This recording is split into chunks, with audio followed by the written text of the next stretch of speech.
Welcome to the Predictive PlayBook. I'm your host, John Ryan, and I'm starting the show off with my good buddy, Tony Finn of WagerTalk.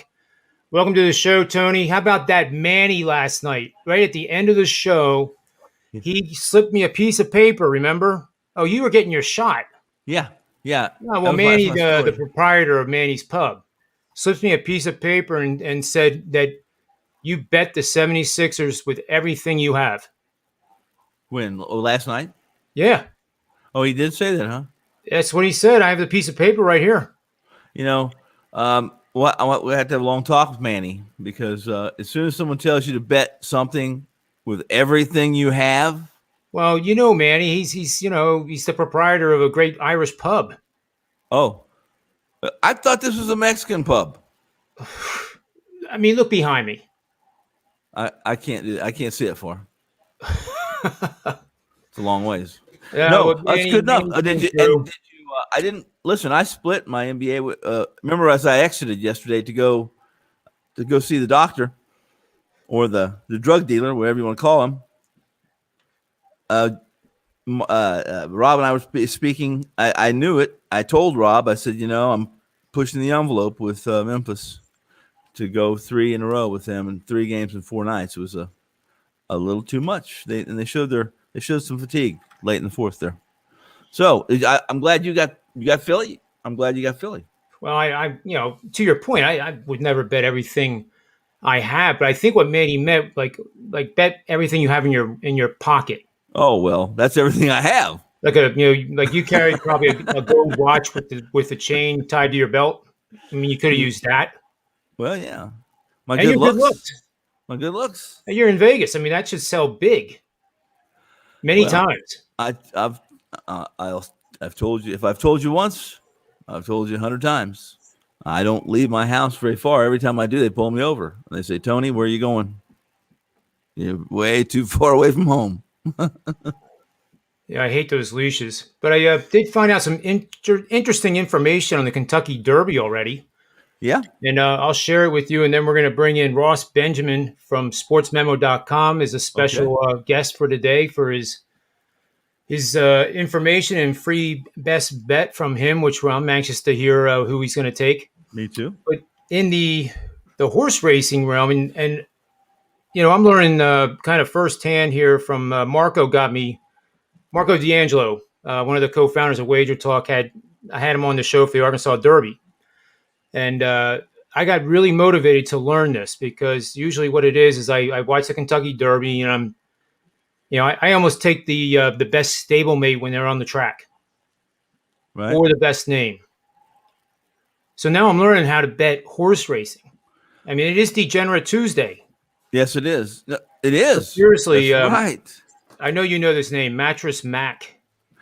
I do know that name, and there's nothing degenerate about Mattress Mac. It's all part of the plan. Well, he is putting 2 million and up to 4 million on essential quality. Essential quality odds went to 2-1. And when is he going to do this? I guess between now and the time that they Well, start if the you're race. gonna, you better. That's the Kentucky Derby should appreciate that because as soon as he puts 2 million on a horse, the horse is going to be almost unbettable. Well, it's a Kentucky This is Derby, the so question I have 2 million for- won't kill the handle, but it'll put a dent in the price. Well, this is what I researched. You tell me if I'm wrong. 'Cause I want to ask Marco this too. I researched over the years, and usually you get maybe 8 to 10 million bets to win in the pool. So if Dollars he or does bets? 2 million, and he says he'll do up to 4 million because if it wins, he gives away free mattresses. Right. Right. And he's just protecting his inventory by making the bet. Right. So Yeah. I don't know how he's. I don't know his. I don't know what his strategy is on this, but my guess is that he's found somebody who will insure the bet too, to some degree. So when he does lose, then that's true. Yeah.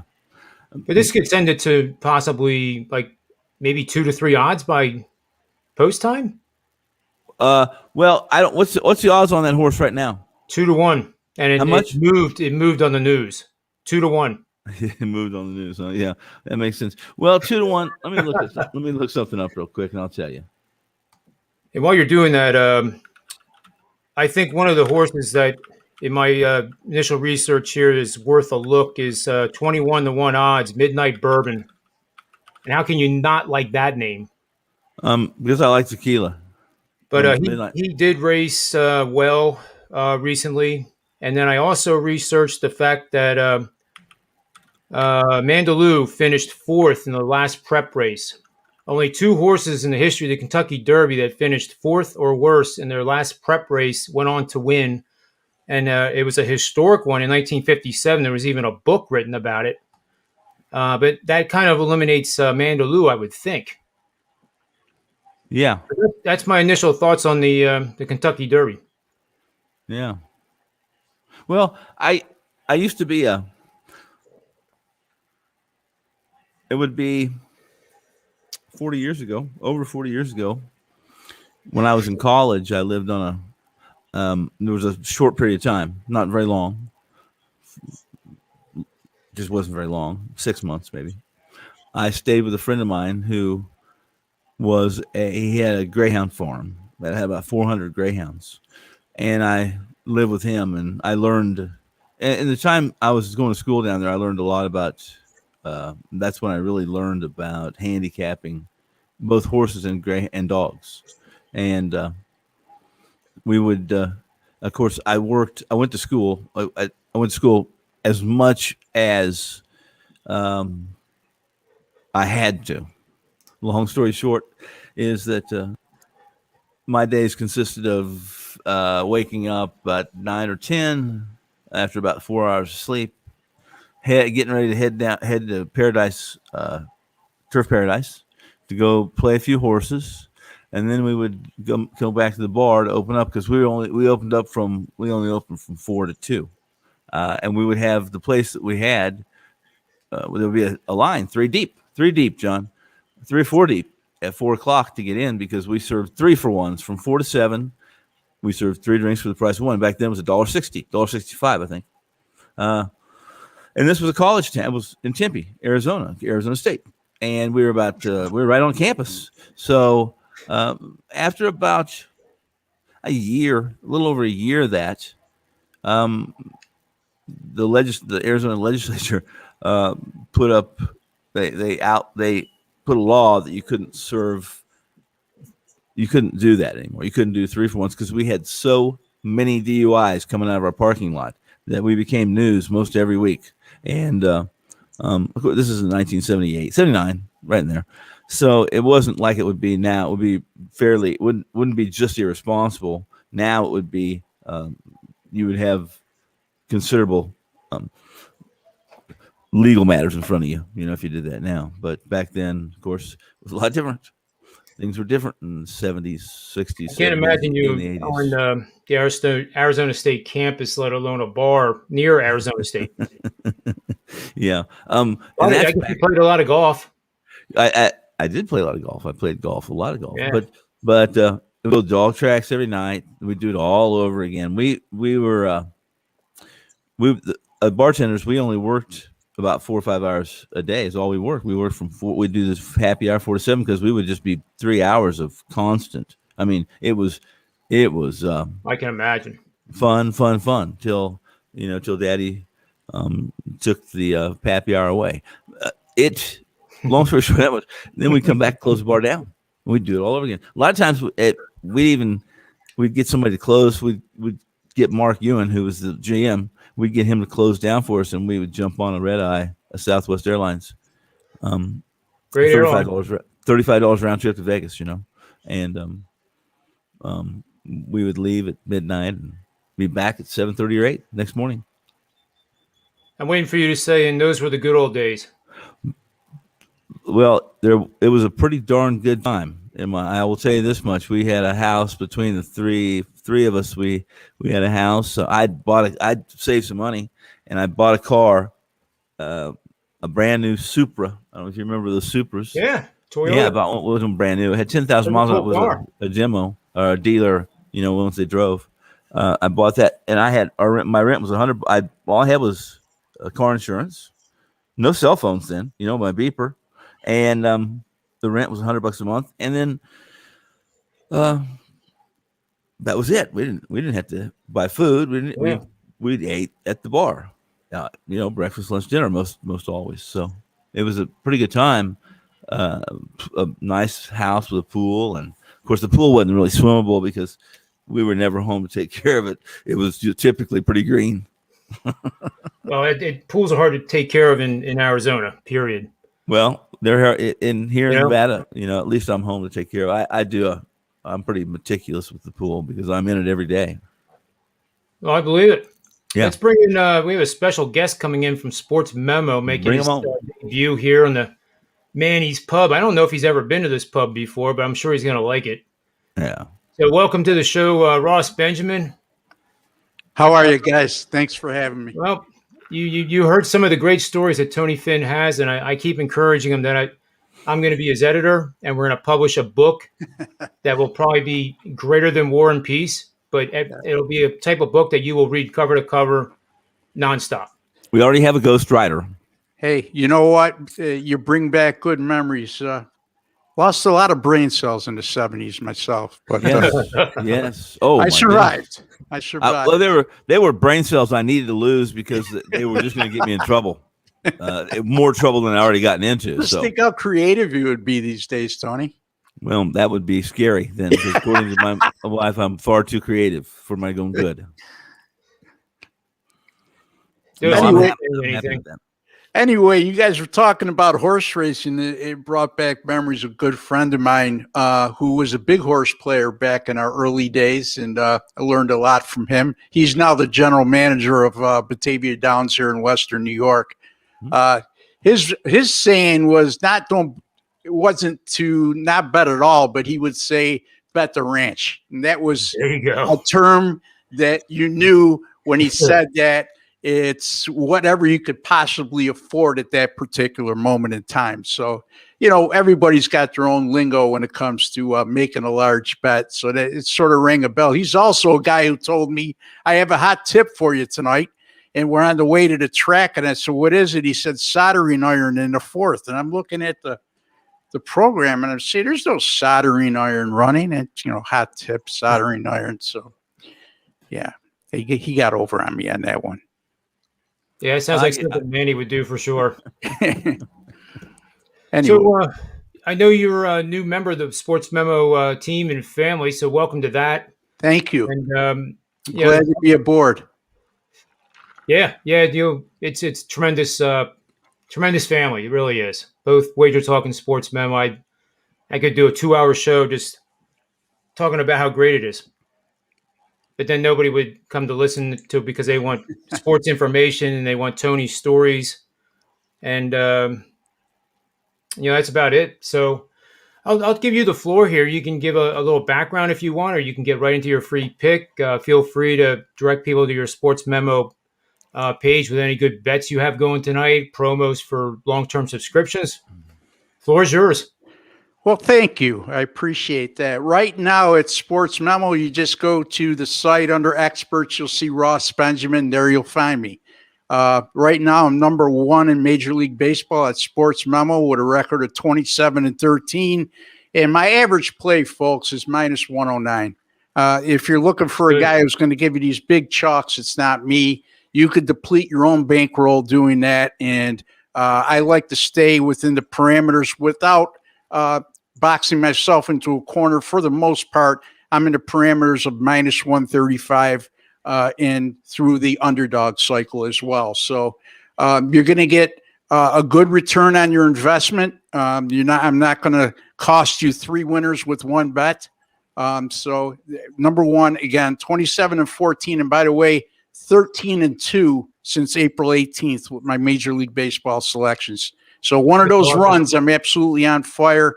In the NBA, doing very well. I'm ranked number 4 in the country by a credible monitoring service. Hitting somewhere around 58% for the year in the NBA, and actually After about week 2 of the season, I'm up over 60%. So, when you get a large sample size and the winning percentage that good, folks, it's not a fluke.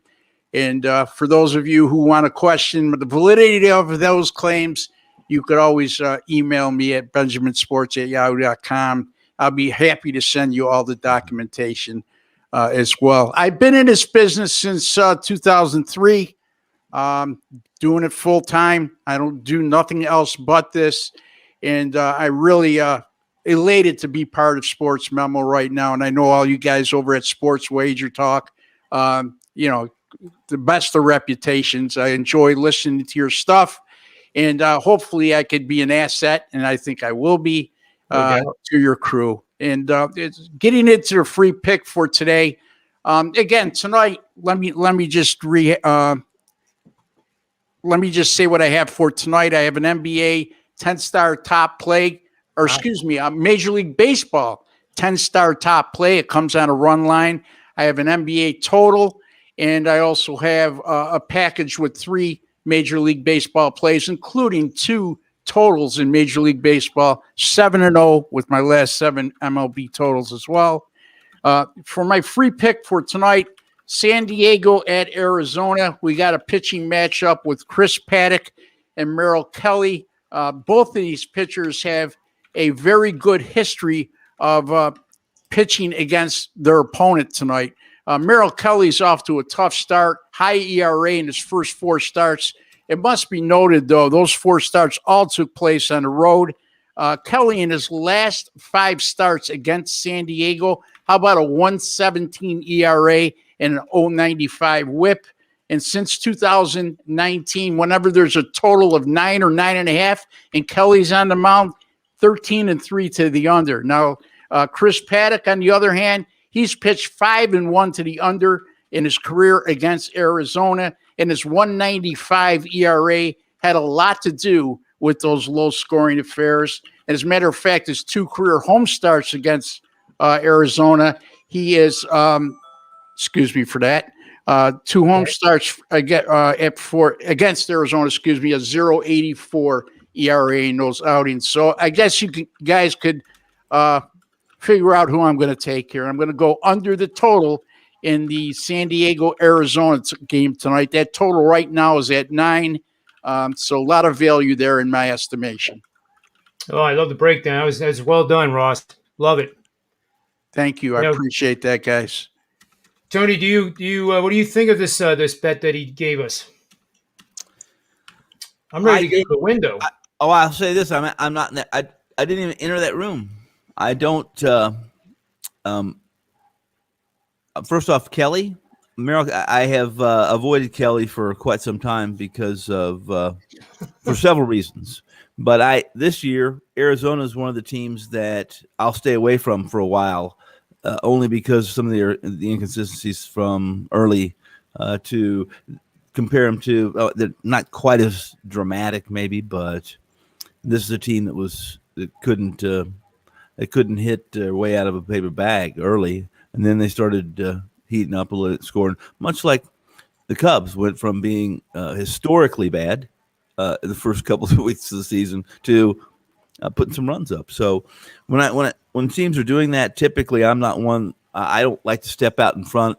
Or how about like I remember when Colorado had 12 or 13 straight over or under the totals quite a few years ago. When Coors Field, when that was a big deal because it was Coors Field and it was new and it was scoring a lot of runs.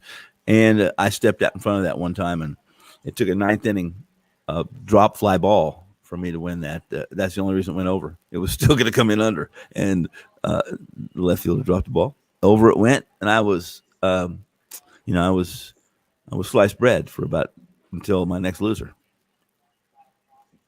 It's good. Yeah.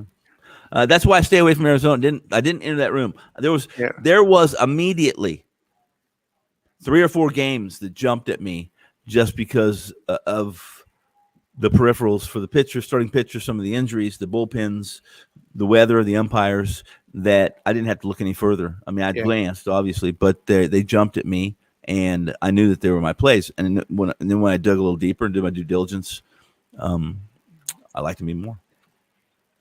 I actually have a pretty good betting system that supports the under that I just found while we were talking. That's what I love about this show because I would have never looked at this.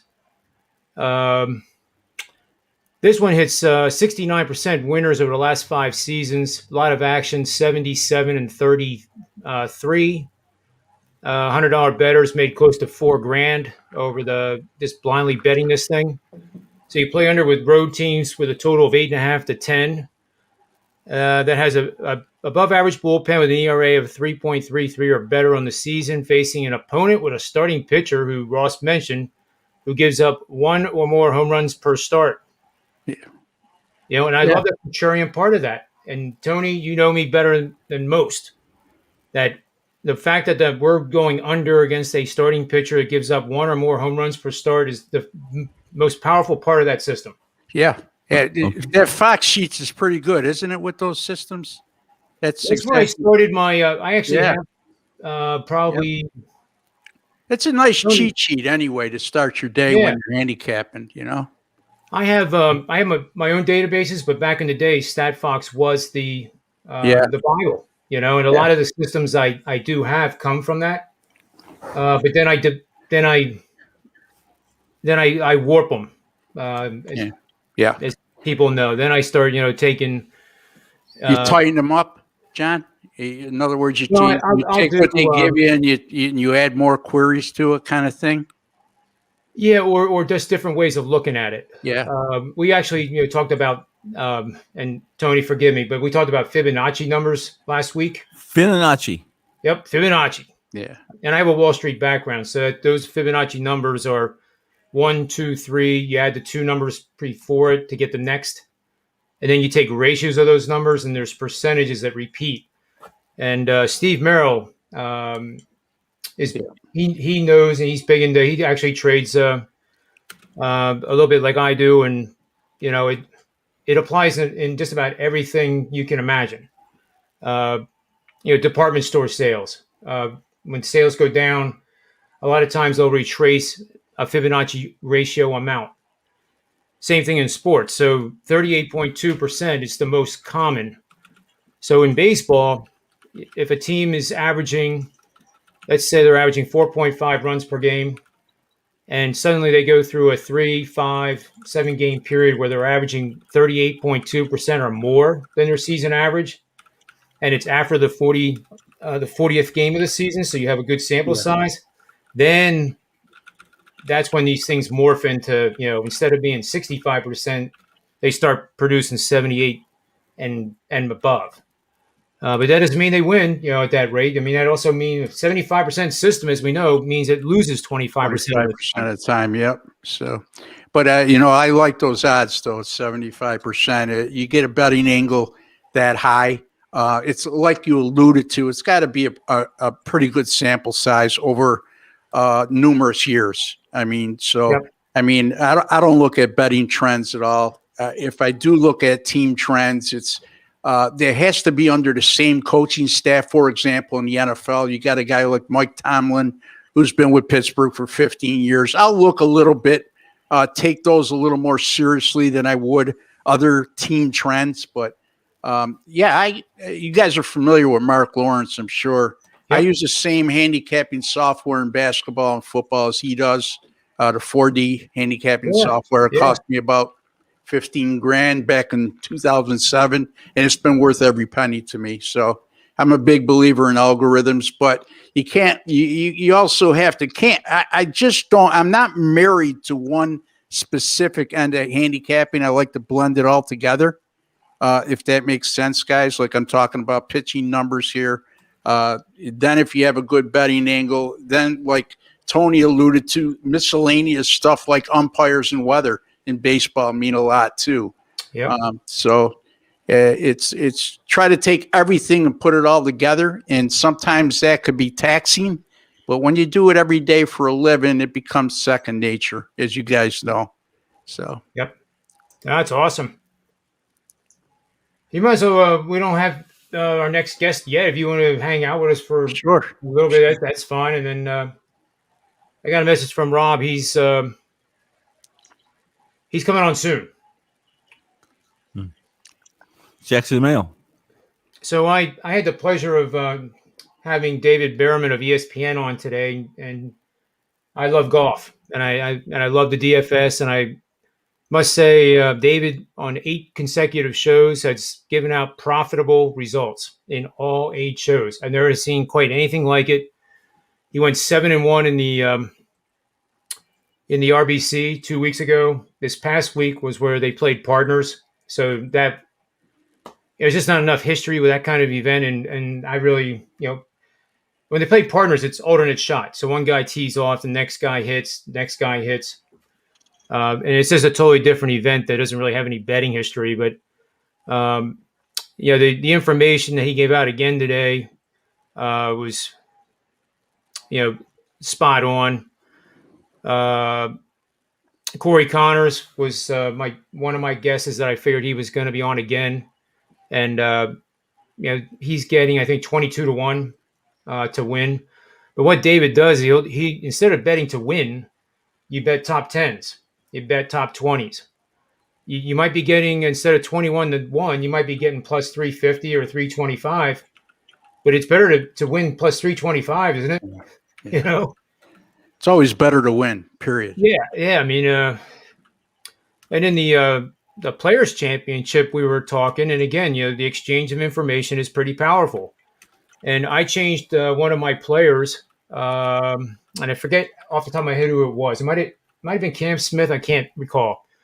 But that was the difference between finishing, like 20 thousandths in the one entry that I put in out of 158,000, as opposed to coming in 816th. And at one point on that Sunday, I refused to look at my phone because I looked at the leaderboard, and 5 of my 6 were on the front page of the leaderboard on a Sunday at about 2:00 in the afternoon. I just about dropped over. But even 815th out of 158,000, you would think would win a couple grand. It wins a couple hundred. It's all tiered to that $1 million winner. But it's fun. You clearly, I don't think anybody goes into that expecting to win the million. If they do, they're absolutely, and they should be on this Degenerate Tuesday show. Right, Tony? Yes. Well, the more the merrier. But I bet or have met several people that are like that. I'm changing my thought process, because the one thing that's kind of crazy, almost depressing, is how people play the lottery tickets. At least, the times I'm in Pennsylvania, I mean, everywhere you look. And then the commercials, all they do is keep encouraging, buy more tickets and keep scratching. They never tell you what the odds are. No, that doesn't matter. It's irrelevant. It's irrelevant. I'm here in New York, and they finally legalized sports betting last year. And for whatever reason, Cuomo left mobile betting out of the equation, which was an absolute house. I mean, talk about stupidity at its finest. Anyway, they did approve it again this year for mobile betting. We're supposed to have it by August. But, you go back to talking about the lottery. And the reason why there was no sports betting in prior years was it was a game of chance. A game of chance. There's no skill in sports betting. I don't know. Gentlemen, help me out here. I think there is. Well, yeah. But by any, and now you're saying you're allowing people to spend how many millions of dollars on the lotto? What's the odds of winning that? As you just said, astronomical. So I just thought I'd throw that out there, because Cuomo's not one of my favorite politicians that I've had in my lifetime. And karma is you know what it is, because that's what he's going through right now. Yeah, just a little bit, just a modest amount, I guess, right, Tony? I don't know anything about that. Well, Tony's good at teaching us words too, and I learned that extradition does not apply to him. No. Extradition was the word I learned, and I've remembered it now for almost 2 weeks. I live in a non-extraditable block. Can't extradite anybody from this block. Yeah. Well, gentlemen, I'm going to sign off. I appreciate you guys having me, and it was my pleasure to meet you, and I look forward to jumping on with you guys again in the future. Yeah, you bet. We'll have you on again as soon as possible. Thanks for coming by and stopping over for a pint. Yep. And my Good luck pleasure, tonight, guys. Ross. All right, Tony. Go get them. Take it light. Uh-huh. Bye-bye. See you. Nice guy, huh? Very nice. Very. It's nice to have. I was going to ask him, Ross, how old he was. Because it's always nice to have somebody older than me in the room at the table. It just doesn't happen very often. He did imply that, I think. Because Good. I started feeling like I was the youngest one of the three. I'm feeling good then. Yeah. Yeah, that's why I have my fancy shirt on. What were we talking about? We were talking about Como. I don't know anything about. I listen. I do a very good job. I do a very poor job sometimes, but most of the time, I do a very good job during shows and such at staying away from politics and religion. I've heard that saying before. I think it was Confucius. He said, "Don't mix." Don't talk about politics and religion and your mistress when you're drinking. And I think Plutarch on tape. Plutarch, Live of the Ancient Romans. You got to read that book. One of my favorite in high school. What's the name of it? Plutarch. He was a Roman historian. I see. I thought you said Pluto. I was going to say Las Vegas Chris, I bet you knows him. What's that? Las Vegas Chris, I bet, has read every one of his books. You think so? I don't know. I'm guessing he's a pretty smart dude. I just read Nietzsche, and I liked Nietzsche because he was a drug addict. So I could relate. But they didn't have rehabs back then to help them. Well, they were more medieval than rehabs. I'm certain of that. They're more like if they don't like you, they just cut your head off. Yeah, that couldn't have been too much fun, even to watch. Yeah, no. The head thing is probably pretty quick, but it's the agony of defeat, that time period that you're just waiting for the what's the other phrase? They're waiting for the other shoe to fall or something like that. Waiting for the blade to fall. Waiting for the blade to fall. Well, you should patent that, because I don't think anybody's ever said it that way. I'm sure they have. Somebody has. I'm not that smart. There's a couple things I should have patented, though. I should have, but I didn't. It's too much work. What for? For money. Yeah. Money comes and goes. We have better things to do. Things that don't come and go, that are special, that are historic. And speaking of historic, I'm doing some entries right now. Let me check and make sure that before I say something, before I make a mistake, which not very hard to do either. Did you? What are you on tonight? You got some plays up for sale tonight? I do. I have NBA, Major League Baseball, and NHL. Okay. I have two NBA.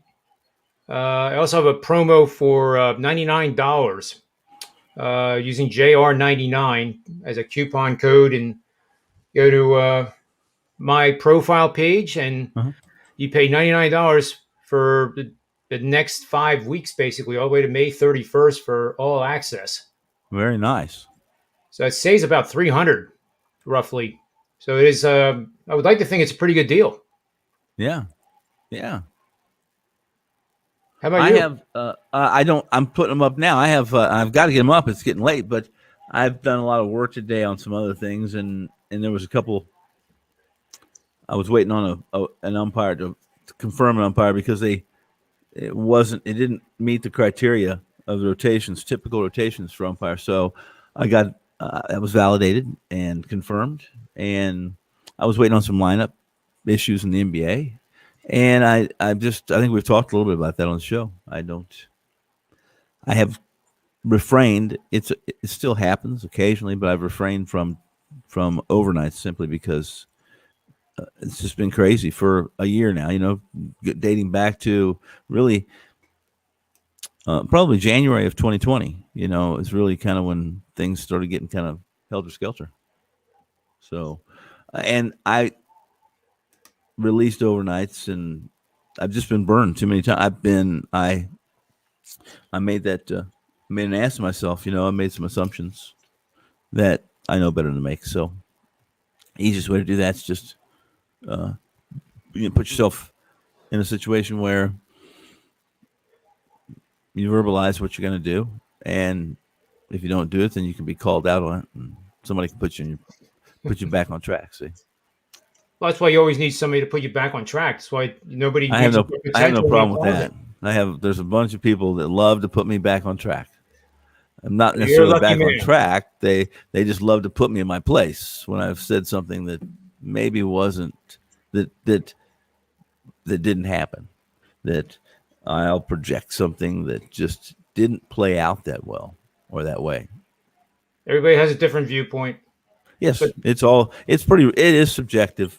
Who I think's a better pitcher is subjective to who you or somebody else may think, and even numbers do lie, and I can twist numbers, and we can twist numbers in a lot of different ways to formulate theory and reasons for why we like or don't like something, as you well know. so it's called massaging. Yes, right. Yeah. I I understand think that's pretty popular in Vegas too. But welcome to the show, Rob. How are you? Rob's I'm here. good today, guys. Yeah. How are you? It was not the easiest. I have trouble with StreamYard after being on Skype. They just really conflict with each other StreamYard After Dark. in a way that makes me have to reset everything, and it takes a while to get back going. But for some reason, those two systems just conflict. I can go from like this show on StreamYard to Skype easily. But if I do a Skype show and then try to come here to StreamYard, it just wants to change all the settings on the computer and everything. So glad to be here, though. Technology Yeah, is glad to have you. glad to be here. We had Ross Benjamin on the show before you came on, and first time we both met him, and nice guy. I mean, really, really fits in. You can tell why he's SportsMemo.com family, and glad he's on board. He's kicking butt in Major League Baseball. I forget what he said his record was, but I think it's ranked number 1. Yeah, that's what he said. But then I always like saying, what Rob is doing here with the NBA. He has a chance to be one of the rare birds at WagerTalk, and I say birds with respect, to have back-to-back years ranked number 1 against the spread. Now that there's a lot of sites where you can go back-to-back, and I think I've done that a couple of times on some of the other sites, but when you're in a pool of water that has fish like the member expert list that you see at WagerTalk, that's an accomplishment. It doesn't get any better than that. So tell us who you like in the NBA tonight. Well, we're trying to do that repeat stuff, John. We're trying. But first, let's do DT plus the points here. In the chat room, wanted us to do the Cards and Phillies, if you guys don't mind. The Phillies are 11-11. Zach Eflin's on the hill tonight for the Phillies. They're on the road. He's 1-0, 2.77. St. Louis, same record. They're 5-5 at home. Carlos Martinez, kind of a surprising 0-4 and 6 ERA. Philly, the last I looked, and you guys can probably tell me more accurately, there was a slight road favorite, minus 115-ish, I think. So I know before I even dive into this thing, I would lean pretty hard in Philadelphia's direction. Well, I'll go first, then Tony could have the final say. I would probably, off of last night, guys, I'd probably look over in this game. 8.5, a little bit of vig here. We see some places, or at least a consensus of minus 20. I think you can get cheaper, obviously, at different places. But last night, the 2-0 win, Adam Wainwright, magnificent job. A couple starts in a row now, but even better job by Zach Wheeler. And then Hector Neris gave them a little bit of a scare, but came through to close the game last night. couple of home runs by Rhys Hoskins, who's red hot. But, Carlos Martinez, to me, John, maybe not as much of a surprise that he hasn't put forth good numbers this year. I just don't know that he's had the Carlos Martinez stuff from maybe 5 years ago that we would come accustomed to from him. Just a different pitcher now. I think Philly's lineup can get to him. Zach Eflin is hit or miss. If I play over, he probably goes out and throws a 3-hitter. If I play under, he probably goes out and gives up 6 and 3 1/3. But I'll take my chances with the Cardinal lineup against him tonight. Now, both bullpens were really well rested last night because of the starts by the two starters. But Philly's bullpen is depleted, especially without Alvarado and Archie Bradley. And knowing that Hector Neris pitched last night, I could see the Cardinals getting some runs later in this game, maybe to push this thing over. So that's where I'll go with it. I'll go over 8.5. I think that's the safer way than for me to back either one of these starters. Tony, what do you think? I am on the Phillies. I'm not only on the Phillies, but I'm on the Phillies first 5, and I'm on the Phillies for game. And for several reasons. One, as Rob mentioned, first off, Carlos Martinez is not the same pitcher he was 5 years ago. He's not the same pitcher he was 3 years ago, really, even when he started the decline. Some injuries took a toll on him. He actually, his last start, where he was up against Scherzer, and he lost 1-0. With Scherzer was outstanding, and it was the best Martinez had thrown. It's the best numbers, and it's the best I've seen him throw in 3 years. And this year, he's 0-4 even with that, the line he had, which was 6 plus 7 innings, 6 innings, terrific work, 1 earned run. He's still 0-4, 6.60 ERA, 0-7 in 9 starts since the beginning of 2020. He hasn't won, and he's only 29.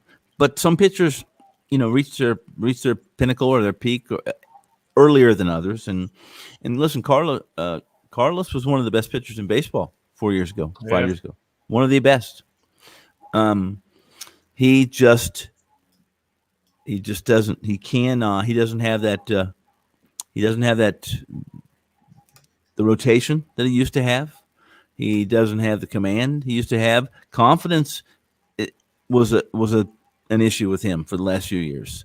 And in truth, he came off that 2019, it's only posted, I think, a 3.2 or 3.17, something like that, and had a career high 26.5% strikeout rate, 17.5% K B ball to BB percentage, but unsurprisingly, he's seen about 3 miles an hour dip off his fastball, off his two-seamer. It's not sinking like it used to. I can go on and on. His velocity is down about 1.5 miles per hour even this year on average this season. And he's just not – listen, not only that, this St. Louis team is not a very good hitting team. Don't be deceived. Don't fall for this. The numbers are showing against left-handers. As I mentioned yesterday, the best left-hander they faced all year is Doolittle, and he pitched 1 inning. Truthfully, I have a list of – I can go down the list. Doolittle, the best left-hander they faced this year. Eflin, he's just gotten better over the last 3 years. He's absolutely gotten better. This year, he's been lights out. Other than a little bit of struggles in his first start, he's been strong. He is he's at a career high in Ks and 9. He's throwing about 1.5, 2 miles per hour faster, and with more accuracy and command. And this is a lineup that can be this Cardinals lineup can be had if you get past the meat of this order. And if you're smart, you pitch around the meat. You pitch around Goldie and you pitch around Arenado. You don't pitch those guys because what's in front of them, what's behind them, are guys that are beatable. If you want to say, this Philly team is the caveat here, guys, and I don't have to tell you, is that they've typically, at least this roster, and in years past, haven't been the best as a visitor. They have disappointed tremendously. Rob mentioned the bullpen. And the truth is, this bullpen in my rankings, in close games, after the seventh inning games, close to 2 runs or less, I have them as a top 10 bullpen. They've done a terrific job in that sense. There's always, in the past, there's been a problem. Obviously, last year, this bullpen was abysmal. And I'm certain that they will have their 15-minute moments this year as well in that area. But Martinez is a guy that's fighting. He fought to get into a rotation that Adam Wainwright is still in. And Adam Wainwright, Rob, you, John, I can still throw about 80. At least that's what the radar gun says at Six Flags. But Adam Wainwright, it can't hit 90. He can't hit 90, and his curveball isn't working. He's toast. He's toast. He's too good for 2.5 innings, 3 innings. Martinez wasn't a given to make this lineup. I really like Philly tonight. I like Philly, and again, here we go. I try not to get distorted. I try not to get too caught up in the fact that I have the Cardinals. The only future I have is under 86.5 plays, under 86.5 wins. And that's the one speed bump that I typically can get caught up during a season if I'm assessing a card and I see, hold it, I need the Cardinals to lose. I got that future. And sometimes I'll reach. I have in the past. I don't do it much, but I always talk to myself, and I have this speech with my microphone at some point during a show, sometime during the year, to remind myself, do not do that. Don't do that, Tony. It doesn't really matter. That's not today. That's not one game's not gonna. Well, it can make or break that future, but not tonight. So, danger, Will Robinson. If you're on Carlos Martinez. He's going to bounce from that last start. If they have any gumption, any mustard, and are worth the 10th their weight in salt, I really, really like Eflin. Well, you talked about spin rates, Tony. Yeah, and I brought them up. Yeah, and you are right. Martinez's spin rates are down drastically by 10%. Yes, across the board. His four-seamer is barely over 2,000 RPMs. When he throws a sinker, it's under, so that means it's going to come in pretty flat, pretty mushy. No bite to it. Changeup has too much spin. That's almost as fast. We'll put it this way: his change has 1,931 average RPMs. He's only about a 5 mile an hour. Yeah, it's only about a 5 mile an hour differential between his two-seamer and his changeup, and that's just not enough. It's got to be. You need an 8 to be really effective, and to keep hitters. Off that from sitting on their back leg. Yep. And you want to compare him to Eflin, who I would say is certainly above average starter. Yeah. He might even be the number. Oh no, I guess he would be number 3. Yeah, listen, he's really good right now. He's really good. He is in good form. Now his fastballs are approaching 2,200, which is where Carlos used to be. The slider has great bite at 21-25, curve almost 2,300. So that curve has bite. That's no doubt about it. And then how I love. See, when I taught pitching, at the high school level, yes, or USSSA level, when you saw the guy sticking the foot in the bucket, pulling everything, where was the next pitch going to go? Low and away. So looking at Paul Goldschmidt, you mentioned the middle of the lineup. Yeah. Let's see. I got to pull. Here it is. Pulls. He pulls the ball or swings with a pull swing 48% of the time. Yes. He goes opposite field only 15%. Yeah. And now this is a guy that used to just hit the ball all over the park. Yeah. And the best example yet. So that's your 3-hitter. Nolan Arenado, who used to hit the ball in every gap imaginable. He pulls now 54% and only goes opposite field 14. Yeah. Makes me sick. But you know Well, what? You get to on these teams, you get to the 7 and 8 hitters in the National League, and guess what? It flips. You have Justin Williams batting 7th for the Cardinals. Poole, 28%, opposite way, 35%. Up the middle, 35%. Andrew Kisner, yeah. 22% Poole, 40% opposite field. I mean, that guy should be thrown off the team, right? Well, unfortunately, the 7th and 8th hitters don't have the talent that Goldie and Arenado have, and I think you're speaking That's to true. a lot of things there. It's speaking to the landscape that we live in Major League Baseball right now. It's home runs and strikeouts, or it has been. So Yep. Yeah, I mean, it used to be that a team batting under 250 was terrible. Now, if you're batting over 250, you're in the top 5. Yeah, I remember quite, 160 strikeouts on a season was, it was almost like you had to get tarred and feathered, at the end of the season. It was embarrassing, right? I don't even want to go there. I don't think I have to. I think we all know what I'm going to say. So it's just not the same, I'll say it again. I don't care what anybody tells me. Go ahead and tell me. Tell me that Greg Maddux didn't miss very many bats. Go ahead and tell me that. Go ahead and tell me that Wainwright, if he's got that curveball working and his 2-seamer working, then he can still. No. You can still pitch. You might survive. You're going to maybe you can keep your team in the game. You're never going to be elite. Not with the. We need some more pudding. We need some more proof as far as what they've done to the ball. We don't know. They tell us what they've done, but they don't tell us everything. We know that. I mean, when Major League Baseball owns the company that makes the baseballs, they can pretty much do whatever they want. Welcome to the show, Ski. Glad you can make it. Yeah, I'll let you guys have at it, the baseball nerd style. And I'll come in and join after, really just to disagree with Tony. There you go. But it's good to be back on the show. What up, Rob? You can disagree with me just like you did last week with the Lakers. Hey, it's all good.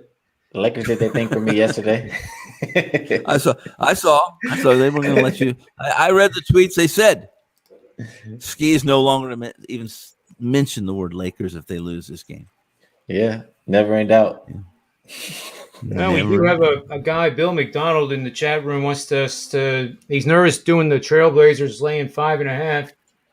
I can honestly tell you that is my premium pick over at SportsMemo tonight. It's on the Trailblazers, and despite the fact that they've lost 5 in a row and they've lost back-to-back games to Memphis, this is a bounce-back situation against Indiana, who is not the Indiana we thought they were going to be for sure. They're 29-31, on the cusp of the playoffs, 11-17 at home.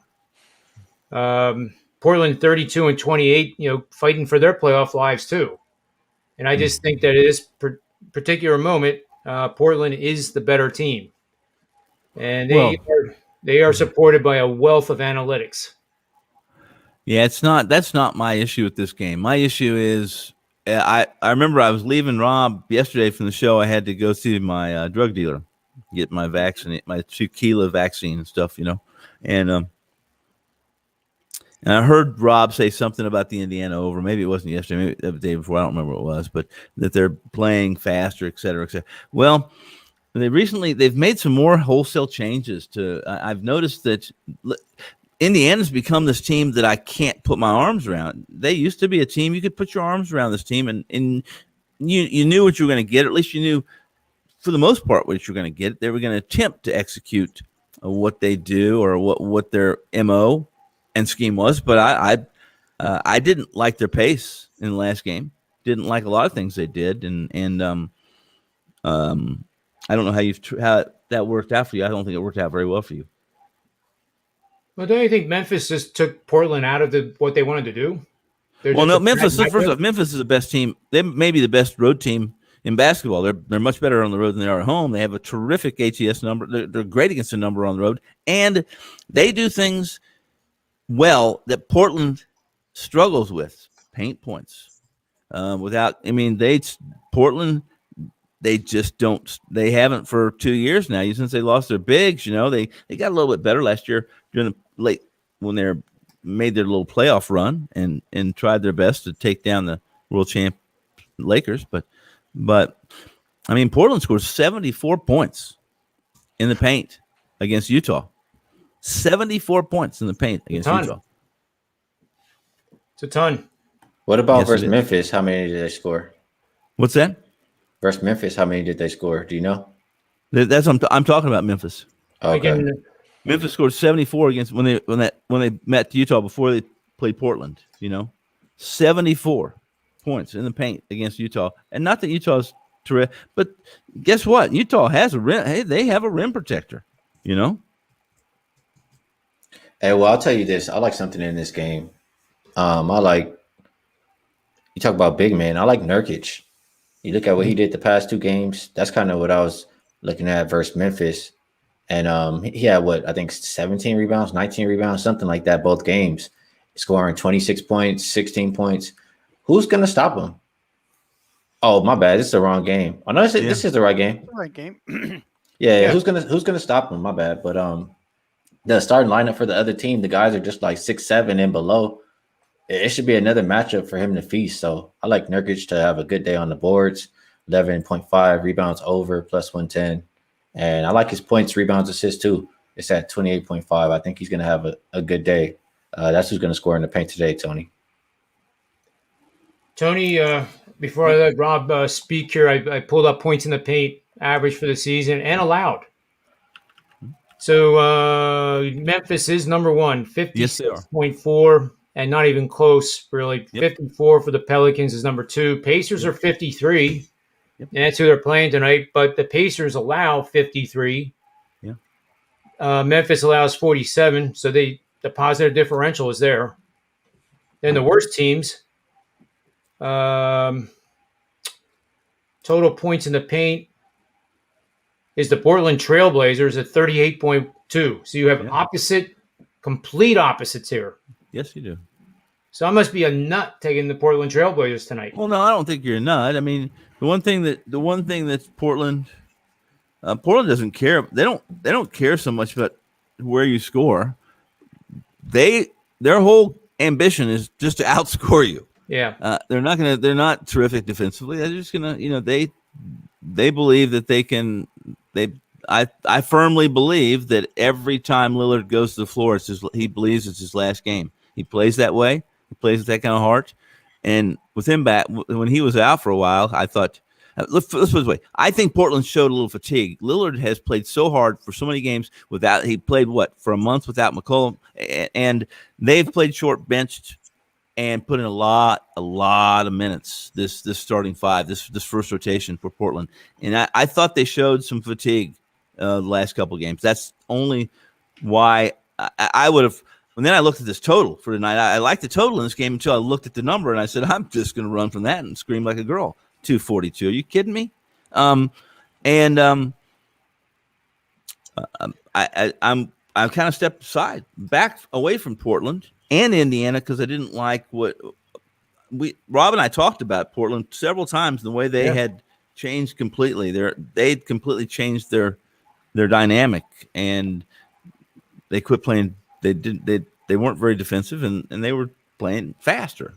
They were willing to give you the outside jumper, sag, hope you miss it, and they were going to cheat. They were cheating. They were cheating, horribly cheating, trying to cherry pick. And they last couple of games, they've kind of backed off that a little bit. Well, remember, Tone, 242 actually might be an over bet because now overs of 235 or greater in the season of 2020 or 48, 24, and 1.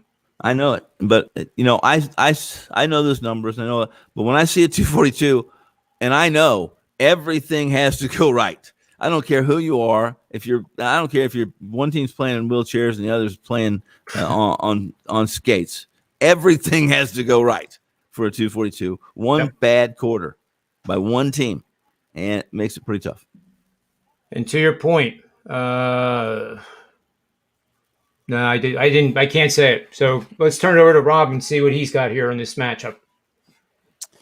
Well, first of all, the game opened 234 and has been bet to 242. So that shows you where people are with these two teams. And I've been there with Indiana for a while now. To Ski's point, Indiana's played without Miles Turner for the last 10 games. They've played without Sabonis for 7 of the last 10 games. Yep. They're a little team. And they had philosophy change to 94-foot college up-tempo style back a few games before that.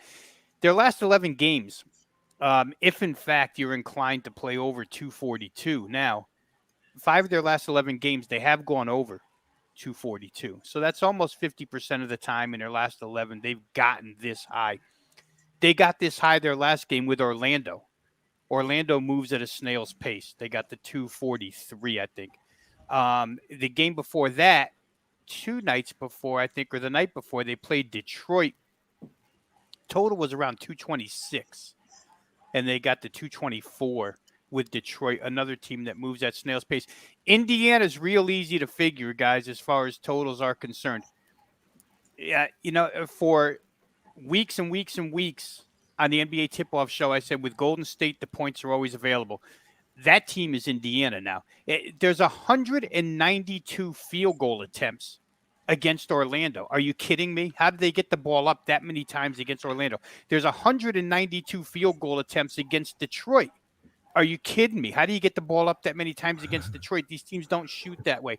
So there's going to be, when you combine this team with Portland, there's going to be between 190 and 200 field goal attempts in regulation here. And, the potential for 500 plus points to be scored in the game if they make everything. If Indiana shoots well, games go over.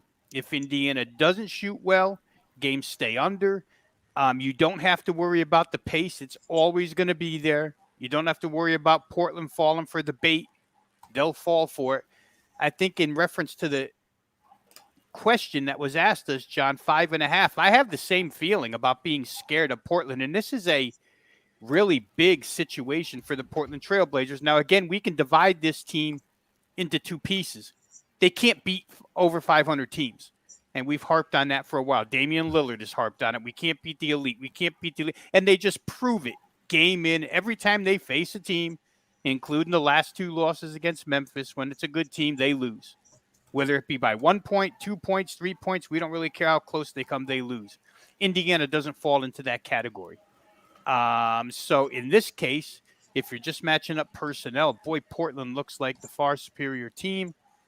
Power ratings don't show me that they should be anywhere near a 5.5 point favorite.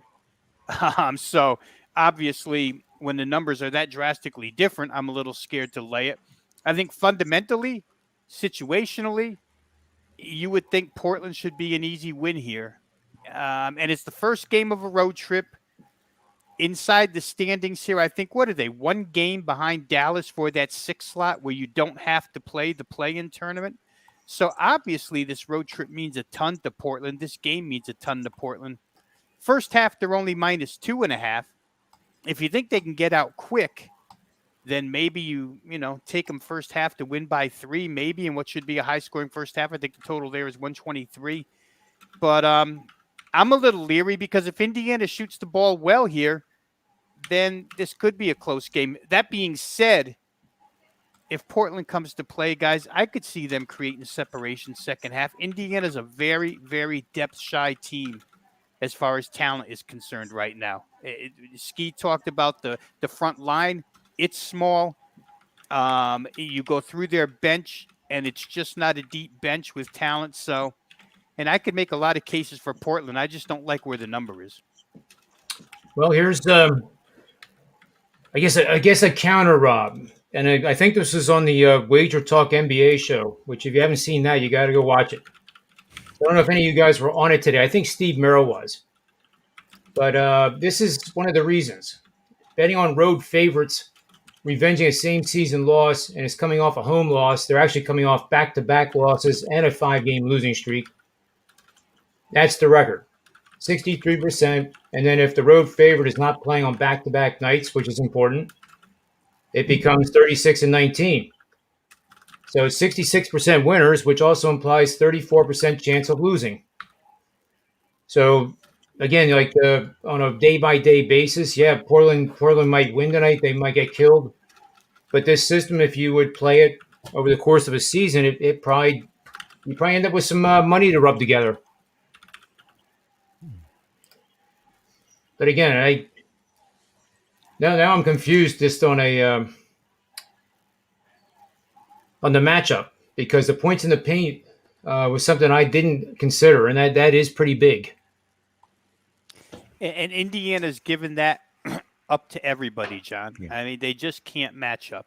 They're giving it up, and in return, they're going up tempo to get it back as fast as they give it up. I don't think I could play them here, even though I know the number's inflated. I would not. I'd play Portland or nobody. And I don't know that I could get to the total here. I mean, I could have at 234. And I even just laid out that Indiana actually has gone over 242, 5 of their last 11. So it's they're more than capable with this opponent as well. McCollum and Lillard could light this team up. Yeah, that's There's true. no question about it. And Norman Powell and Ski pointed towards Jurkic. I mean, they've got a ton of guys who could score 20 in this game against Indiana. But the question is, I think Tony hit on it. Portland plays zero defense, and if the other team shoots well, they'll respond right back. So it's a difficult situation for me either way, probably why I laid off. I think if you want to do the get in, get out thing and cross your fingers and say, listen, Portland's going to start this road trip with the right mindset, with the right energy, and come out and win the first half by 3, I think I could understand that. But I don't know that I could talk you into anything here. So I'm probably not helping the guy asking the question one bit. Yeah. I'm probably confusing him more than anything. But, Well, I'm off. yeah, that's fair to say. I have a trivia question for you guys. I don't think Ski's ever participated in one of these. Since 2004, how many games in the NBA have there been that had a closing line of 240 or more? How many? Since when? Well, I'm asking you to guess. Since No. So what? 2004? You gave some parameters. Since what year? Since when? 2004. Since 2004? Yep, I to mean, now. I feel like Probably we're no more. There haven't been more than 25. I don't think. Yeah, there I has. feel like there's probably 15 last year. Yeah. Oh, well, Tony. okay. As of 3 years ago, Mhm. you wouldn't never have seen a 2. Maybe Right. in the last 3 years, you would never have seen a 235, let alone Absolutely 242. That's kind of what I'm driving at here. That's right. And I think, John, to me, it feels like between last year and this year, there's probably been, if I count the Wizards, if I count the Timberwolves, if I count Portland, it seems to me like there would at least be, 15 is probably a low number. Probably more than 15. So I don't know. I'll guess Tony said 25. Is this Price is Right? If you overbid, you lose. I'll say 24. I'll take one under Tony. Ski? I'll go 26. Oh, Ski is the winner. Yeah, there you go. You want a brand new goat. But listen, How many- this is remarkable to me, at least. 2020 season, we've had 21 games of 240 and higher. The home team in those games is 7-14 against the number. The over is 15-5. In 2019, we had 23 games. The records are pretty much even against the spread. So this year is kind of an anomaly with the spread. 2018, 11 games. So right there is 55 of the 60 last 3 games years that have occurred in the last 3 years, and we're going all the way back to 2004. So there was one game in 2016, one game back in 2009, and 0 between that. 2008, 3 games, and then 0. I knew there wasn't very many. They're not very many. And that's more than I thought. But I can tell you right now, it's only the last 3 years, like I said. But really, the And last two, 44 you to could 60. probably attribute it, guys, to just a couple of teams, right? The Houston Rockets with Westbrook and Harden are probably one of the teams that was 240 plus quite a bit. The Wizards, 240 plus constantly. Minnesota this year, especially since Russell got back. So I don't know. You could attribute it to a handful of teams, really. Yeah. It seems like everybody these teams play, totals wind up. New Orleans this year, maybe as well. I don't know. Maybe last year with Alvin Gentry, Tony's buddy, a lot of 240s on the Pelicans. Yeah, I'm just looking. Very good, Rob. The Wizards are number one going back to 2004 in games played with 240 and higher totals with 13. They're also 10-3 against the number in those games. Then come the Nets with 8. The Rockets with 7. Who's next here? There's 3 teams that have played 7. Nets, Wizards, and Warriors. And there's actually 2 teams that one team has never played in a game with 240. Everybody else has played at least one, and that would be the Indiana Pacers. Well, you have now. Yeah, it's a complete change of philosophy offensively here. Charlotte as well, reading some quotes from James Borrego again, and I was on a big Charlotte over kick before LaMelo got hurt, and they suffered that trio of injuries where they were playing high-scoring games. But James Borrego, just as recently as last night, again, we love small ball. You saw it a couple of days ago on national TV against the Boston Celtics. That game went flying over the total. That's what they're preaching over there, too. So I think that's why you see a little bit of movement in the Charlotte-Milwaukee total here tonight. I think we go from 222 up to 225.5. But Charlotte, even, with the 3 injuries still, certainly want to get it up and down. And LaMelo's on the way back. I don't know if you guys have a timetable on him, but I heard he'll be back pretty soon, and their pace is going to pick up even faster when he gets back. Yeah, when he gets back, I'm going to for sure be on the overs. It could probably be an over game tonight, though. I could definitely see it. I like probably Bucks. Not probably. I do like Bucks first half and full game. I just think that they'll be really focused on this spot after the way they lost to Atlanta, after previously losing to Charlotte. And I just think they smash. Usually, when the line is -8 or higher, it's lower competition, and those are the teams that they feast on. They're winning 75% of games in that situation. And everything just kind of lines up. You look at Charlotte, I don't think they're going to win the game. I don't know about you guys, but in games that they've lost 30, 22 of them they've lost by 9 or more. So I think the Bucks can win by margin, and I think they do so in the first half and the full game. I would avoid the first quarter only because Hornets are the best first quarter team in the league. That was so close to being SDQL ski. If you could only rephrase that a little different for Tony Finn and put it into more of an equation type deal. NRBQ. Then he idols. He would stop mashing on the keyboard. Worshiping idols. I almost have the fast food restaurant chains in the database. I don't think you can overlook that number that Ski just pointed out, though, guys. 30 losses, 22 by 9 or more. And that's basically telling you this team loses, they're going to get blown out. Double-digit loss. So 22 out of 30 is a big percentage, a big number. So I wasn't even aware of that myself, but I'm throwing that into my non-SDQL database here and keep track of that 22 out of 30. I won't go for the false idols, Tone. No, don't do it. Ross, the first guest today before you guys came on, was saying how he's a trend player. I'm not a trend for the most part player. I do pay attention to trends that have to do with point spreads, odds makers trends, though, and how they perceive what their perception is, which it doesn't alter a lot. If it's an alter, it's typically a knee jerk. They knee jerk just because the public's going to knee jerk. So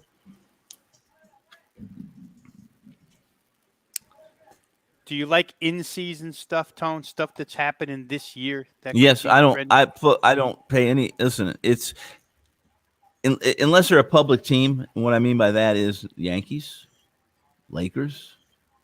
Then I don't. Heck, in season stuff. I don't even like to go back with games and use. I don't like to use comparisons more than 2 months. A month. Things change too quickly. I don't think they're. They don't carry a lot of weight with me.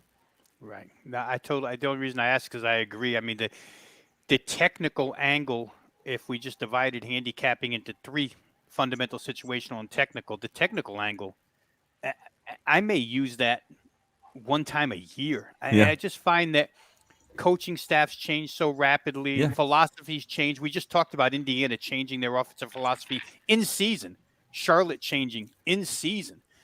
So how you can go back and say, well, these results have some bearing on what might happen tonight. Guess what? It's got nothing to do with nothing, in my estimation. Yeah, no, you're right. You mentioned something. A lot of the guys, a lot of the cappers that release overnights are numbers players, and they don't care. Right. They don't care. And Personnel it's on the floor exactly it's sacrilegious to me. It's just it's why this sports betting is such an inexact science. Yeah. That there's no right or wrong way to do it. We all do it. Yeah. Maybe a combination of ways, and maybe get to the same result in a different combination of ways. But I can't do it. I can't play those technical numbers. I just can't. There's no reasoning to me behind them, or I can't make solid reasoning out of them. As far as trends for me, I don't think it's a secret, but team trends I think hold a lot less weight than league-wide trends. Because I just from following them, I can see like the one that pops in my head right now, the Pelicans last year, when they're a favorite of like more than 4 points, they were pretty good against the spread. If you took them this year, you're getting killed. And just little stuff like that, like it doesn't go from year to year. But if you look league-wide, I think it does. And plus, Ski, you're more of a last 5 games guy too. I don't know, people watching maybe don't know NBA handicapping where you come from, but go ahead and let them know. Last 5 means a lot to you. Oh yeah, that's the major part of my handicap. I want to know how teams are playing lately, kind of like how you guys are saying. And 5 games gives me about, well, this year they speed it up, but 5 games usually gives me about a week or so, and just lets me know how teams have been doing. I like it. Yes, sir. I pulled this up because this is kind of some of the stuff I look at. The league average is 111. So if any of my models, not to be confused with WRBQ, NRBQ, indicate, and there's reasonable, like I just don't go by the model. If it makes sense that a team's going to score more than 111, okay, and they're going to have the better assist to turnover ratio. Assist to turnover ratio is important to me as Ski's last 5 games, especially in the college level. So here's some examples of how teams have done over the last 10 years at home when they've scored 111. Well, let's just do the last 3 years because not many teams scored over 111 back then. Make it fair. From 2018 on. So as you might have guessed, the Raptors have the most games in this situation, which is surprising to me. They're 39-15 against the number when they score 111 or more, have the better assist to turnover ratio in a home game. The Nuggets are next, Clippers, and right on down the board, everybody has a winning record. In the 70s. Here's one that's not so hot. The Rockets at home are 23-12, and that's 66%. Trailblazers 60%. The Hawks 23-2 when scoring 111 and having the better assist to turnover ratio. So, okay, you still have to go through the work to figure out whether the opponent that Atlanta's playing is going to turn the ball over, or they're just not a team that doesn't get many assists per game. And maybe they're a poor defensive team that's allowing 112, for example. Those are the situations I kind of look for, well, not kind of, I do look for, because then the probability that this is going to transition into the box score becomes a higher chance of occurrence.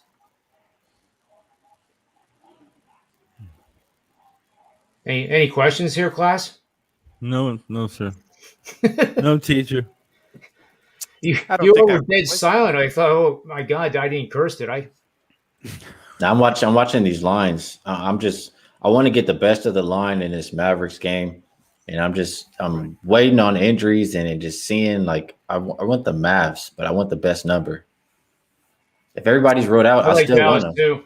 I like Dallas too. Yeah. What do we have anything definitive on That- Luca, guys? I don't.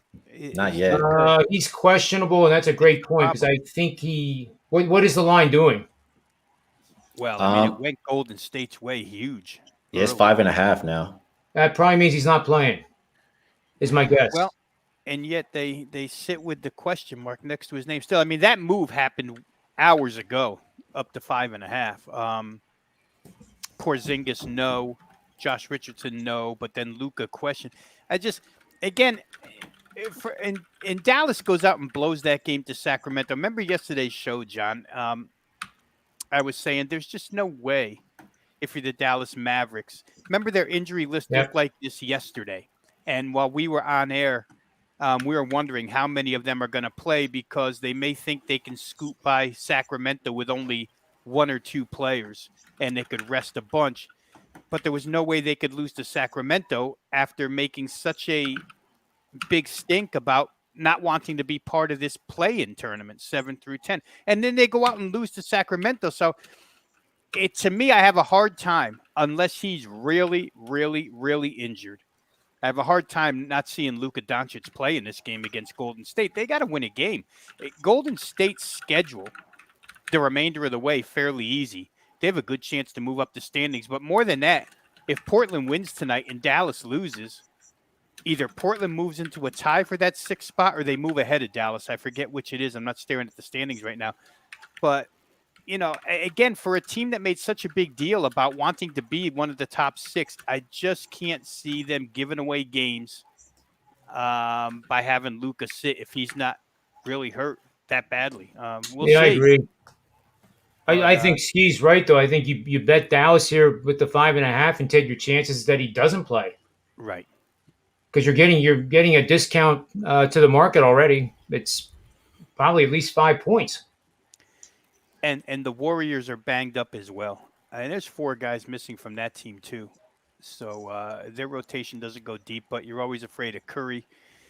I mean, for Doncic not to play in a game that's against Curry, I'm just, I'm going to sit and wait on it, but I just can't see him sitting.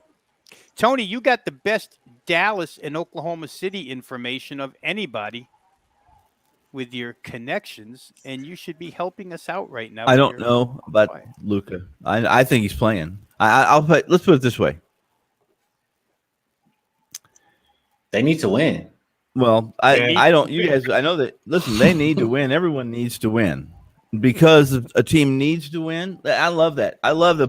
They're I due, love those Tony. Don't you must-win. understand? What? They're due. Don't you understand? Yeah, I understand. I understand this. I understand. I love those must wins. Well, they're in a must win situation because if they could turn a light switch on and off like that, they wouldn't be in that situation. So I don't put much weight on that either.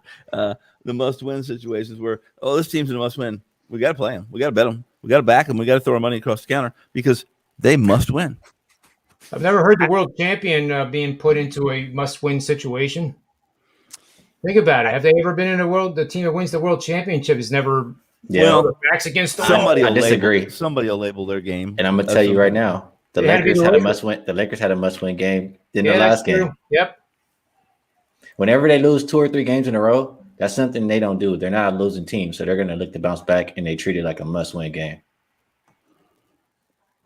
No, and I listen. Teams do that. Teams treat games and situations like differently than others. But when you because a guy and I don't argue with that because I think they're right when people say this is a must win, but doesn't mean they're going to win, and it surely doesn't mean they're going to get my money. I think the must win. I'll tie you with the caveat that it implies missing the playoffs. Teams that must win because if they lose, they're like the Pelicans last night came up with a big win that Adam from Top Flight Sports was pretty high on, and that ended up being a good call. But I think that's the situation I was alluding to. But Ski's absolutely right with the You know, the Lakers. Dallas just swept the Lakers. That's right. So that goes even more to my point from what I was saying yesterday is you come out, you're Luka Doncic, you tell the commissioner his play-in system sucks. Mark Cuban follows right in suit. Mark Cuban says, you know what, Luka's right, this system sucks. Yeah, and Mark, you voted for it.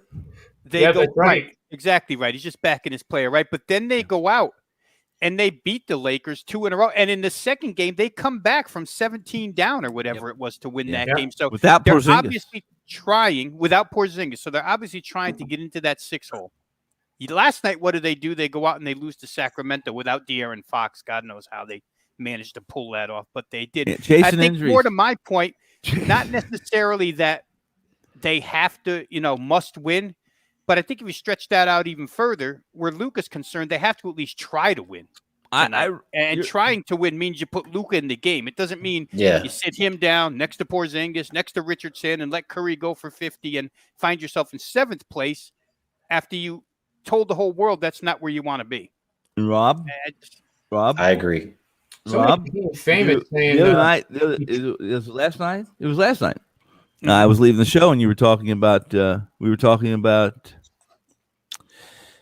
Milwaukee. We're talking about Atlanta playing. Everybody's hurt. If you've chased injuries this year, you're a loser. I'm not saying you're personally a loser. You're a loser on chasing injuries. You're a loser on those bets because let me tell you, you're a loser. Am I wrong? I just hope nobody watching is chasing injuries and are offended because they're now a personal loser. No, you're absolutely right, Tone. How hard have we hammered that home on NBA tip-off every single day to the point where it's, monotonous now, just too much. So if people don't get that point by now, they'll never get it. But in Dallas's case, you just feel like they have to try to win and try to, unless Luka, again, if he's too hurt to go. But to me, that doesn't seem to be his nature. May I ask you this, Rob? Let me ask this, Ski. If Luka can't play, then I'm laying down. Then I'm listen. The other 4 starters are going to play. Porzingis isn't going to play, and the other 3 starters, the first rotation, are going to play 12, 15 minutes. That's a giveaway. Well, and Richardson's not playing, so the other 2 starters are going to play all the minutes. There you go. Hey, Tony, go play Golden State. What? Go play Golden State, right? That's what you're saying you like? No, that's not what I'm saying. I'm saying that I chased Milwaukee and Atlanta, and I wrote it in my write-up. I said, guys, just count this mother effer a loser. We're chasing injuries.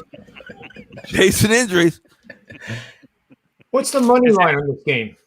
Huh? Is that how you wrote it, Tony? That's not how I wrote it. But it's exactly what I meant when I wrote it. And those who know me know that's what I meant.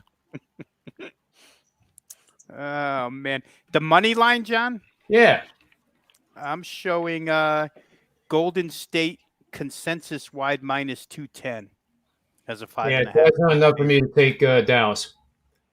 Yeah, Dallas. You can get better take back. You can get as high as $1.80. It looks, and $1.80. That's pretty low for a minus 5.5, isn't it? Yeah, it's. I was expecting to hear like 220. $1.80, 5.5. That's very low. No, it's 5.5 usually is right around. There's separate pools, but on average, that's low. Yeah. I was begging. Well, we can see if we can find some shops that don't want to take 35 cents from you on these things. It's ridiculous what they want to take. It's hard. You really can't find better than $1.80, $1.85. Couple of spots, $1.85. One spot here that's really good, only 15 cent middle here, minus $2 plus 185. Luka. Just tell us what's going on, Luka. Well, it's that time of the night where we do our best bets. And to recap our guest, Ross Benjamin, he was under in Major League Baseball, Arizona. and I think that was the pick, right? Right, Rob, you were with me. I No, Tony was. was. Oh, Tony, that's right. Yeah, that was his pick. It was under Arizona. Yeah, and then you asked me what I felt about it, and I said, well,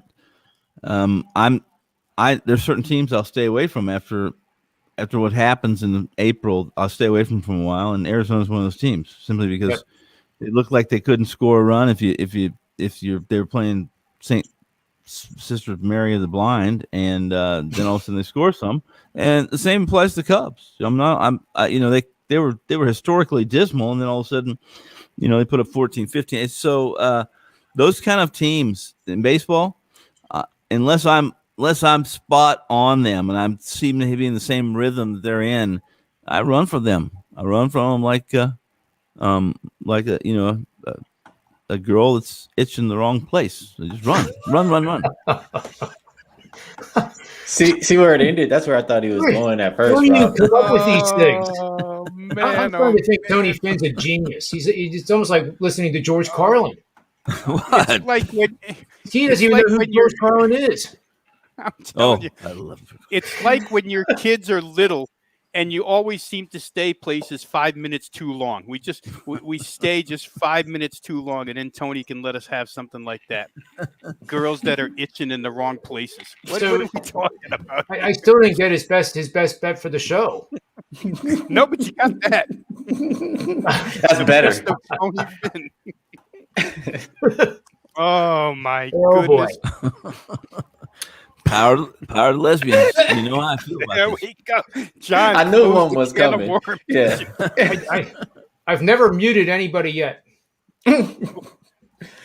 He's working on it, huh? You don't have to. We're not under FFA guidelines. I got scolded. I got scolded like Gabe's producer.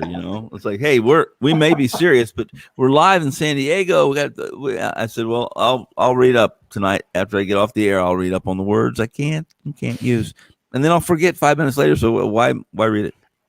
FAA really doesn't play though. That's funny. Hey, while we're doing best bets, I see Tony's got the gold sheet, and I actually forgot who that is today, but I thought it was a pretty good play. I think it's actually the Warriors, isn't it? Raptors today. Yep. For the gold sheet. That is a surprising play, man. I'll tell you that I don't know. You guys watched that game last night? Did you watch the Raps? Watch the what? I did last night. No. Did you watch them ski? I did not. Well, I don't say this loosely, and I rarely say it loosely. Right. But my goodness, they looked like the team that Kawhi played.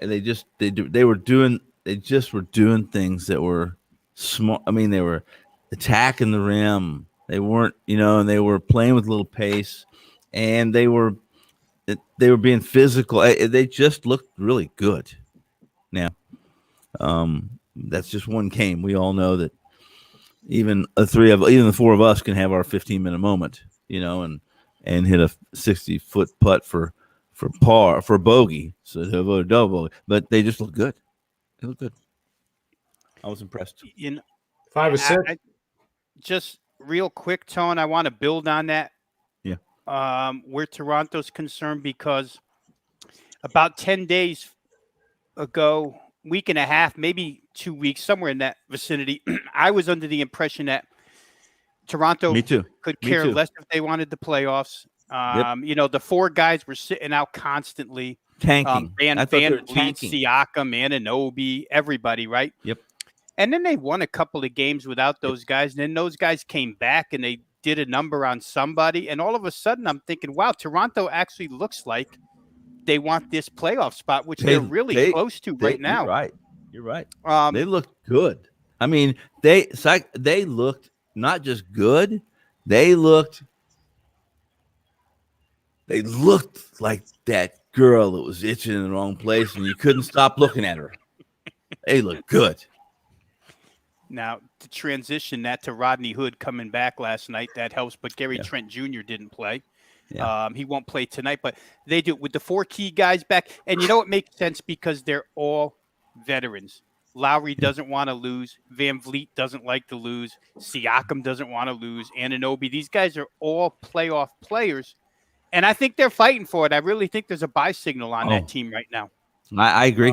Listen, be careful to step in front of them. I think you need to be careful stepping in front of them. I think that what are they getting at 5? I saw it. Listen, I avoided the game, so I won't go into why, but I avoided the game, but because I thought they should have been getting more than 5. On recent. I mean, there's still a lot of questions about this team, guys. You know that. So and it's a back-to-back too. Yeah.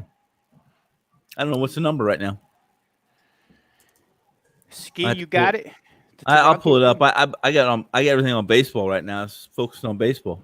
Yeah, when Tony talks, I'll blank out. Sorry, I didn't hear. Brooklyn getting 5. Yeah, but Ski, you agree? I think they should be getting more than 5 from Brooklyn. Durant, I do too. Because it's a revenge spot for Brooklyn. Yeah, like they lost to them the game when Durant got hurt. They lost to them again, and for that reason, I think they look at them as a team that they want to get up for. And when they want to get up for teams, they take care of them, and they've been playing well lately anyway. I agree. I would be in this room if it was 7. I would probably be in this room. I would be on. I hate to ask where you'd be. Well, I would be at the counter, pushing money across the counter on the Raptors at 7 points, I think. Well, let's go around the horn here and do our best bets and call it a night. And then Jake the Degenerate was nice enough to show up on Degenerate Tuesday, but we're gonna take up that topic tomorrow.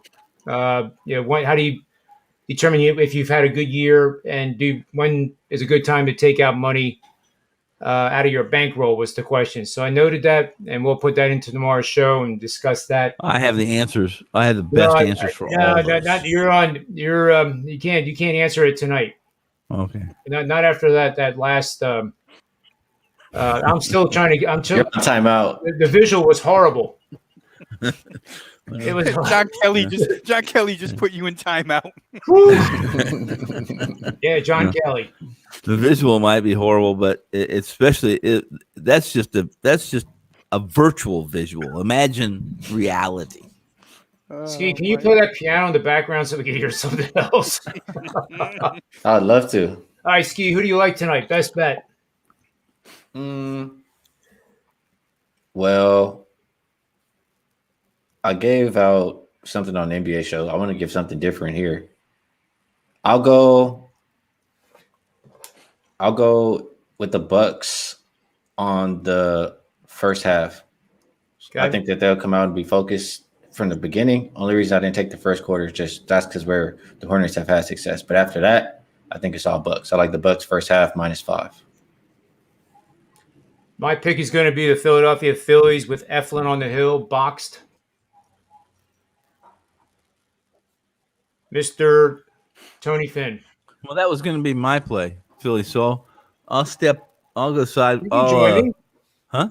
You can join me. That's probably all right. Let's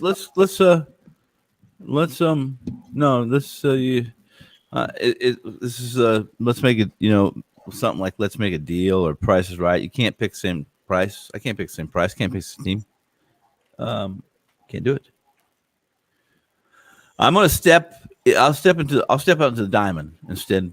I'll get away from this NBA board and I'll step out in the diamond. I'll take Oakland and I will play against. And this is a play as much as it's a play on Oakland and the fact that they answer a 13-game winning streak with a game that really wasn't an 8-1 final with a nice, closely contested win in Tampa. With now back on the winning streak with it's as much to play against Waka, who is horrible. And this line is absolutely stealing money. Oakland. I like it. And Rob, you cap off the show. Yeah, you know what? I'm gonna go as I'll say public as public can be tonight, guys, just to prove that the $20 guy wins too. Dodgers run line at -115 with Walker Oh. Buehler tonight against the Cincinnati Reds, who I'll tell you, if it weren't for extra innings, they wouldn't have exceeded 3 runs in 6 of their last 8. It's an offense that's struggling. The Dodgers, I think, got that San Diego hangover game out of the way last night. The bullpen had really been worn against San Diego. Buehler's got good numbers against these guys. Jeff Hoffman, an ex-Colorado Rocky. Obviously, you're going to be a little bit better once you get out of Coors Field, but I still don't consider him the kind of righty that's going to get to a Dodger lineup here. So, 15 cents just seemed cheap to me, guys. Give me the Dodgers -1.5 runs. I'll cross my fingers with Victor Gonzalez in the bullpen in the end, but hopefully Buehler gets me through 7. If Buehler gets me through 7, I think they're home free. So okay, give me the go to Dodgers church. Go to -1.5. church on Jensen Sunday. still on the Dodgers? I saw the bullpen ERAs the last 3 games were up near the moon. Yeah, Over they're so 3 in banged up. saves. Yeah, They're so you get hurt put and Steve Roberts keeps putting Jansen in. He's Did he getting blow up shot. here? Yeah, but it was more than Jansen. It was Jimmy Nelson. I mean, it's the injuries Yeah, it did. to whatchamacallit here. Now I'm missing names off the top of my head. But yeah, it's an injured bullpen, and it's guys that just got lit up by San Diego. It's a love affair with Jensen, just like Sean Payton and what's the quarterback over there that he always puts in? No, the other one. Oh, yeah. I can't think of his name right now. Swiss Army at Taysom Hill. Yeah, Taysom Hill. It's just like that. He loves him. The coach loves him or something. Well, guess what? And you can't put Kenley Jansen in a tie game. I mean, No. he just No. doesn't treat a No tie way. game. You can't. No if- closer if- can go in a tie game. Can't Really, put no closer Jansen should unless go you in got a tie game. 4-run effing lead. I mean, he's got his hands tied a little bit. Believe me, I'm not defending Dave Roberts. There's no way. I don't defend that guy. It doesn't matter But if you do. I'm their not listening. bullpen hands are tied a little bit because of lack of arms. But I think that changes tonight. Like I said, I think Buehler gets through 7 for them against this lineup. Maybe if he keeps his pitch count down, he gets to 8. I just think 1.5 is cheap. I think the Dodgers come to play. Go to tonight. church on Sunday. You're playing the run line on a home team, aren't you? I'll go with you, Rob. Let's go to church. I don't mind church. I don't Yeah, either. it's I wear a building. hard hat. The building hard doesn't hat. collapse. When I walk in, the building doesn't collapse, Tone. Well, that's because I have a hard hat on. I'm safe. Yeah, but at least I'm Tony went vaccinated. into the I'm church. vaccinated. I'm God's good. cool with me. God's very cool with me. Yep. So to recap this best bet, Ski, you have Milwaukee Bucks first half. I'm on the Philadelphia Phillies money line full game. Tony Finn, Oakland A's full game. Booyah. Rob Veno, Dodgers at the church on the run line blowout. Is that about right? 7-2. Yep. Dodgers. Lend me a hard hat too, Tom. You can. I'll give you a hard hat and a 2x6 to I'm laughing too much. I'm not going to be able to end the in show. the shape of a cross to drag behind you. So just in case, All right. So for Rob Vito, Tony Finn, Ski Profit, and myself, the Predictive PlayBook, SportsMemo TV, may all the wins be yours.